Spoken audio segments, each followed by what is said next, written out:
ಈಗ ನಮ್ಮ ಹೊಲದಲ್ಲಿ ಒಂದು 30-35 ತೆಂಗಿನ ಮರ ಅವರಿ. ಹಾ ರೀ. ಈ ತೆಂಗಿನ ಮರದ ಪಡಿ ವರ್ಷಿಗೆ ಸಾಕಷ್ಟು ಬೀಳ್ತಾವ್ರಿ ಕೆಳಗ. ಉದುರಿ ಬಿದ್ದಿದ್ದು ಪಡಿ ತಗೊಂಡು ವೇಸ್ಟ್ ಯಾಕೆ ಮಾಡ್ಬೇಕು, ಇಲ್ಲ ಉರಿ ಹಚ್ಚಿ ಸುಡ್ಬೇಕು, ಹಿಂಗೆಲ್ಲಾ ಮಾಡ್ಬಾರ್ದು ಅಂತ ಹೇಳಿ ನಾವು ಅದು ಮಷಿನ್ಯಾಗ ಪುಡಿ ಮಾಡಿ ಕೇಸಿಂದ ಎರೆಹುಳ ಗೊಬ್ಬರ ತಯಾರು ಮಾಡ್ತೀವಿ.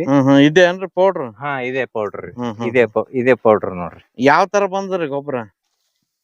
ಈಗ ರೀ ಇದು ಪೌಡ್ರ್ ನಾವು ಕಟ್ ಮಾಡಿದ್ದು. ಕಟ್ ಮಾಡಿದ್ದು ಜರ ಮಳ್ಯಾಗ ತೊಯ್ತಂದ್ರ ಹಿಂಗ ಆಗ್ತದ್ರಿ. ಅದು ಈಗ ನಮ್ಮಲ್ಲಿ ನಮ್ ಭೂಮಿ ಒಳಗ್ ಮೊದಲೇ ಸಾಕಷ್ಟು ಎರೆಹುಳ ಅವಾರಿ. ಈಗ ಅವು ಈ ಪುಡಿ ತಿಂದು ಈಗ ರೀ ಈ ಟೈಪ್ ಎಷ್ಟು ನೈಸ್ ಮಾಡ್ಯಾರ ನೋಡ್ರಿ. ಇದೇ ಗೊಬ್ಬರ ಬಳಸ್ತೀವಿ ನಾವು. ಈ ತರ ಮಾಡೋದ್ರಿಂದ ನಾವ್ ಹೊರಗಡೆಯಿಂದ ತರ ಗೊಬ್ಬರದ ಖರ್ಚು ಕಡಿಮೆ ಆಗ್ತದೆ. ಕಡಿಮೆ ಆಗ್ತದ್ರಿ, ಬಾಳ ಕಾಸ್ಟ್ಲಿ ಆಗ್ಯಾವ್ರಿ. ಇದು ವೇಸ್ಟ್ ಆಗಿ ಬೀಳೋ ಬದಲು ನಮ್ ಗೊಬ್ಬರ ಆಗಿ ಕನ್ವರ್ಟ್ ಆಗ್ತದೆ. ಗೊಬ್ಬರ ಆಗಿ ಕನ್ವರ್ಟ್ ಆಗ್ತದ. ಮತ್ತ ಅದಕ್ಕಿಂತ ಇದು ಕೆಲಸ ಭಾರಿ ಮಾಡ್ತದ್ರಿ. ಅದು 4 ಚೀಲ ಹಾಕೋದು, ಇದು 2 ಚೀಲ ಹಾಕೋದು ಬರೋಬರಿ ಆಗ್ತದ್ರಿ. ಸಾವಯವ ಗೊಬ್ಬರ ಅಲ್ರಿ. ಇದ್ರ ಬೆಳೆ ಲಕ್ಷಣ ಬ್ಯಾರೆನೇ ಇರ್ತದ್ರಿ. ಇದೇನ್ ಬಯೋಗ್ಯಾಸ್ ಪ್ಲಾಂಟ್ ಏನ್ರಿ? ಹಾ ರೀ, ಇದು ಗೊಬ್ಬರ ಗ್ಯಾಸ್.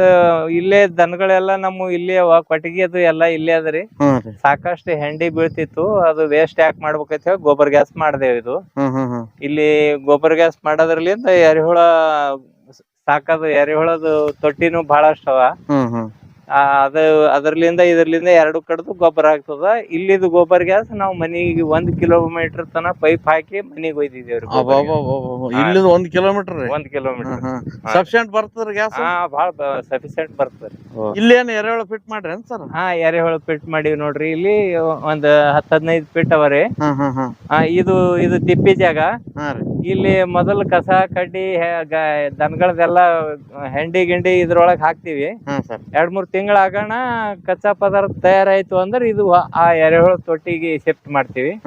ಅಲ್ಲಿ ಸಾಕಷ್ಟು ಎರೆಹುಳ ಗೊಬ್ಬರ ತಯಾರಾಗ್ತದ್ರಿ. ಅದನ್ನೇ ನಿಮ್ ತೋಟಕ್ಕೆ ಬಳಸ್ತೀರಿ? ಹಾ ರೀ. ಈಗ ರೀ ಸೋಸಿದ್ರಿ? ಸೋಸಿದ್ ನೋಡ್ರಿ. ಈ ರೀತಿ ಸೋಸಿ ನಮ್ ಬೆಳೆಗೆ ಹಾಕ್ತಿವ್ರಿ. ಬಾಳ ಚಲೋ ಬಂದ್ರಿ ಗೊಬ್ಬರ.